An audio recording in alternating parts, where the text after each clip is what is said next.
Ladies and gentlemen, boys and girls, children of all ages, it's your boy, World of Wrestling, here today to discuss about WWE Smackdown October 28, 2022 review.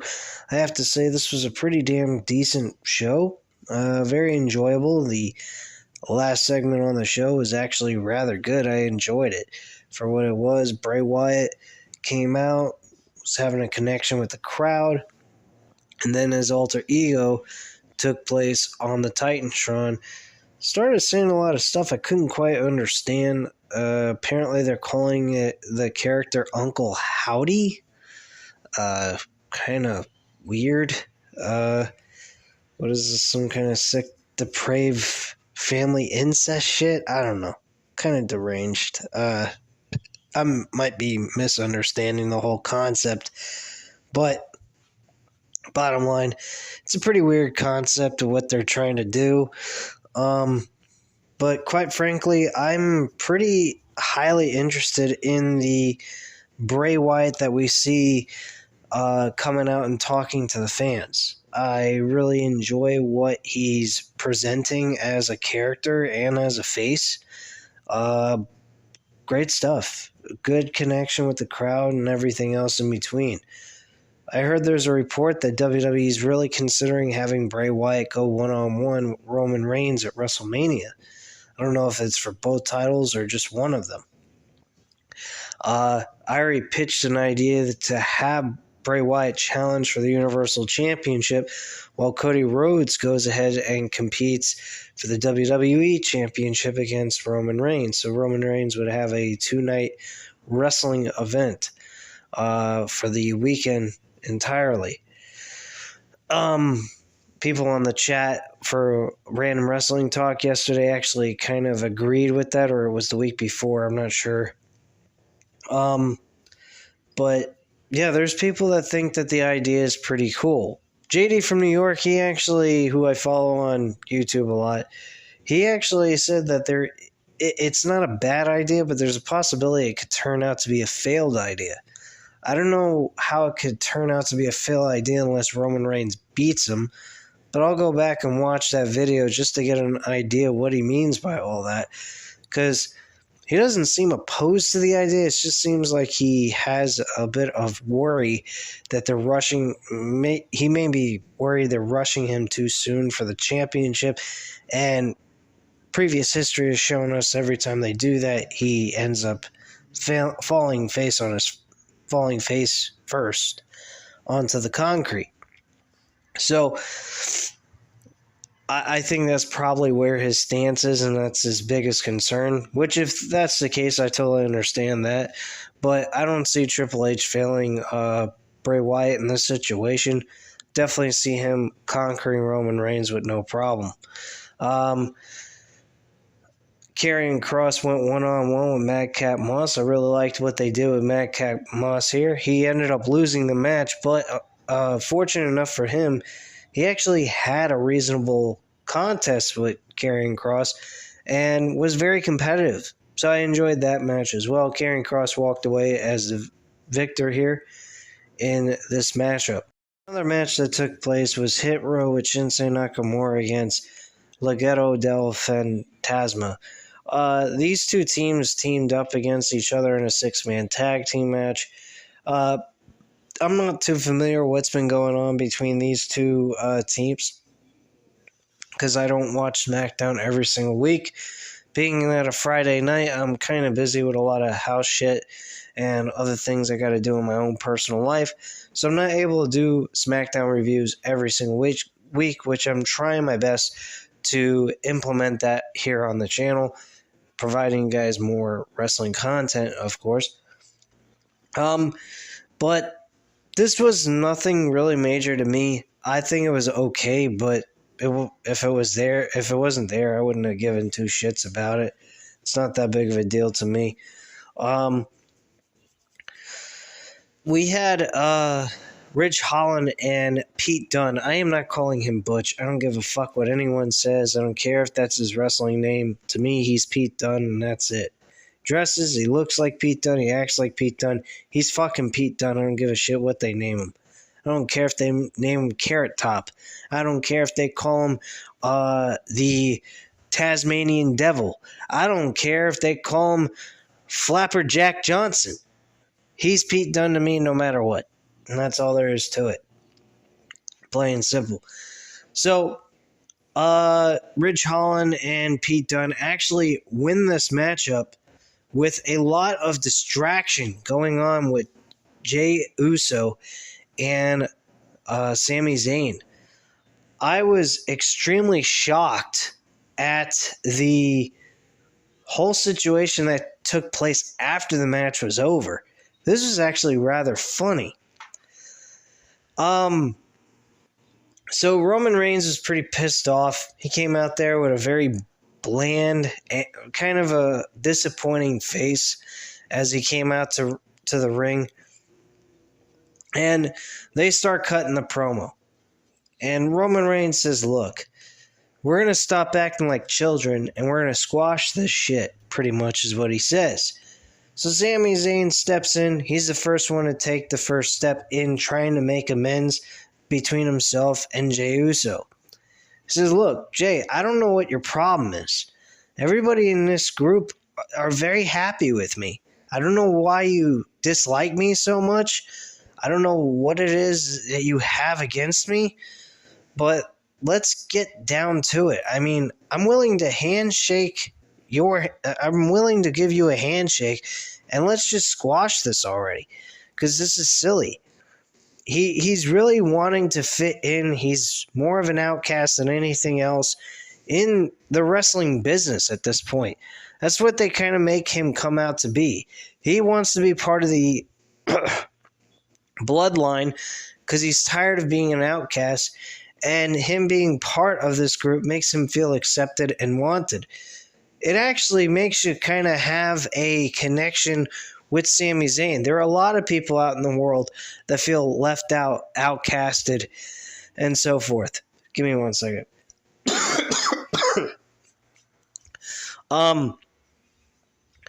But that is what I think is going to help him become a face again, is his lack of acceptance by other people.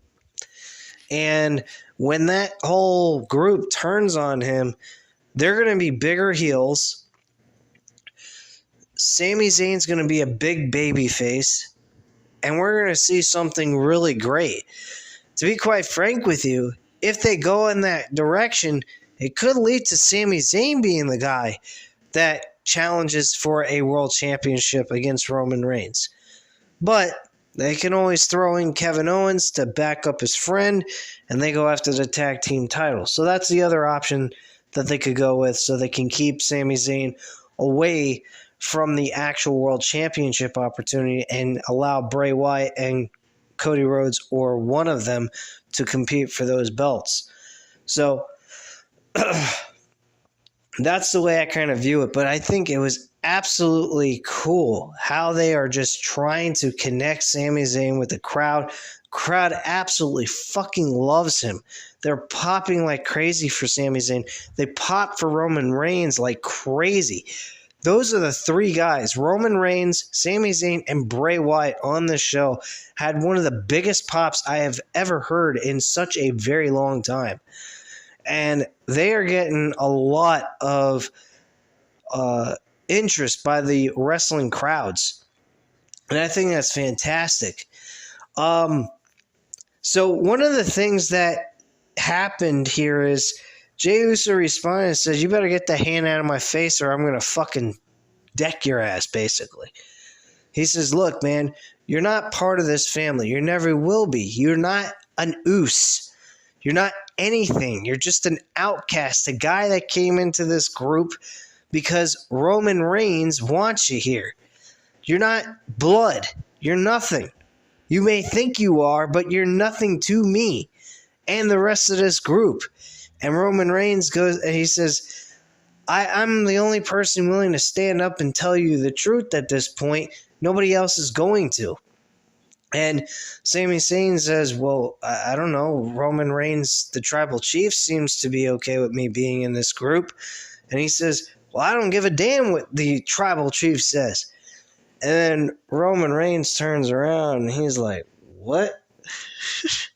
That look on Roman Reigns' face was fucking priceless.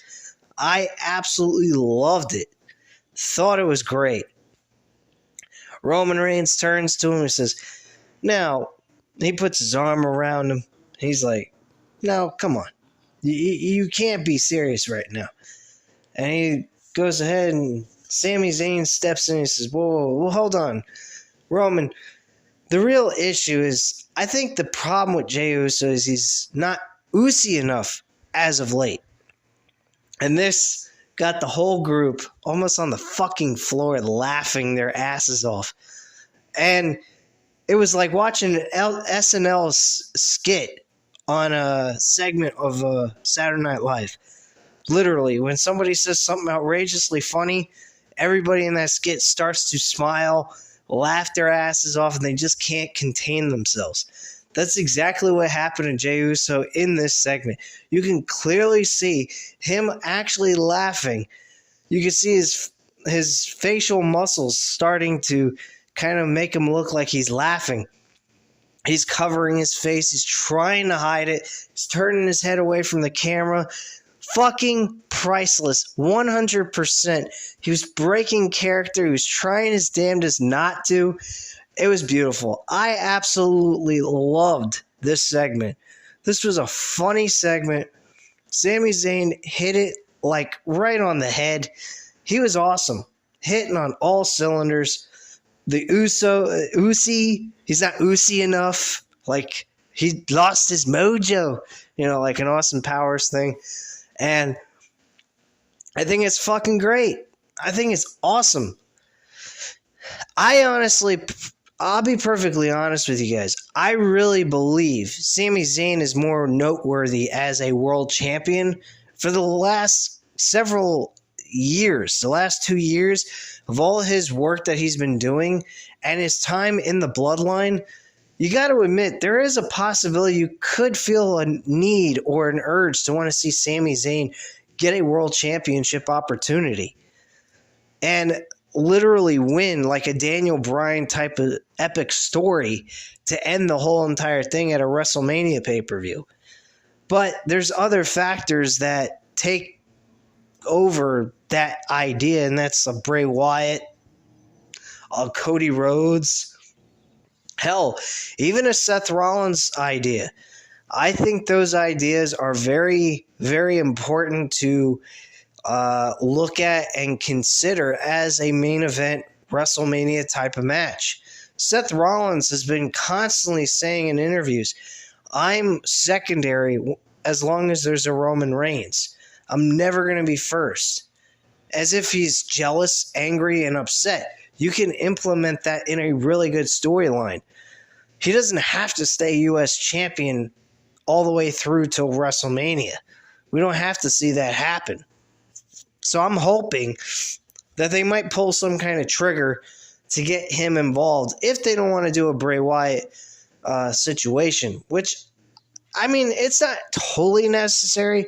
They could put him in a great rivalry with someone else for WrestleMania and then wait till like maybe SummerSlam or the perfect pay-per-view event that they feel is fit for him to actually win that match. They could also have him win the Money in the Bank briefcase next year in 2023. That's another option they could go with. And then he just challenges for a world championship instead of a cheap cash-in. That's another idea they can go with. I think that would be pretty cool. So, yeah, that is pretty much all I have to say on that portion of everything. But, yeah, this was a really awesome segment. Very enjoyable. Holy fuck, it was funny as hell. And just all the interactions taking place in this group, it looks like they're breaking up, but at the same time they don't. Because Roman Reigns could have decked Jey Uso and kicked him out of the Bloodline right then and there, but chose not to. So there's something going on here, which we pretty much know for a fact. It's going to lead to Sami Zayn getting kicked out of the group at the end of the day. Okay, so the other things that took place on this show was the Maximum Male Models and the New Day in a tag team match. Very short, sweet, to the point. Maximum Male Models lose once again. And that's pretty much that. The New Day is pretty much old, man. I think it's time for a new tag team for those two, or just kind of disband them or something, because there's not a whole lot to really entice the audience with. They're not really the same New Day without Big E there, and they just don't feel like they're just kind of like there, overstaying their welcome, I guess you could say. And I think that it's time for them to kind of walk away and do some other kind of thing on WWE. And that's pretty much that, how I feel on that. Another match that took place was Ronda Rousey defending her SmackDown Women's Championship against Emma. Emma was making her debut back to the WWE after leaving Impact Wrestling. And she had an okay outing with Ronda Rousey. Nothing too spectacular, but not that bad either. And she ends up losing the match, unfortunately. And later on in the show, though, we have Ronda Rousey kind of being verbally talked to by Natalya, saying that she would have been the one to win the title from her if she would have taken advantage of that open challenge. And then Shayna Baszler was behind her and put her in a rear naked choke and choked her the fuck out. So apparently we have a Ronda Rousey, Shayna Baszler teaming of these two women. Now, there is the option of, instead of Becky Lynch versus Ronda Rousey round 2 with these two women, we could go a different route.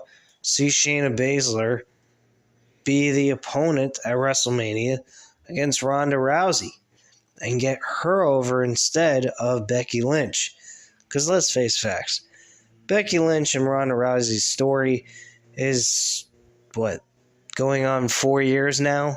The event took place in 2019, WrestleMania 35, and we're going to revisit that 4 years later.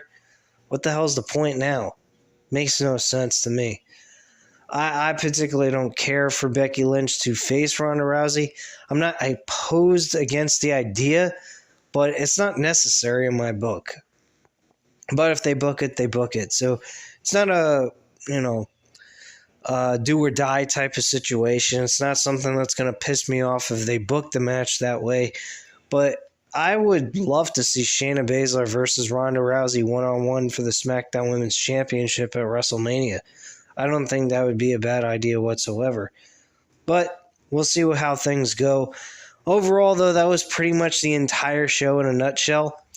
I think the show is pretty solid. I think it was pretty entertaining. It had its ups, but it had a few downs, but it wasn't terrible by any means. So at this time, guys, you know what to do. Hit that like button if you liked the video. Hit the subscribe button if you're not already subscribed to the channel. And leave a comment down below. I'll definitely get back to you on that. And I thank you guys very much for watching. Have a great night, guys. Bye.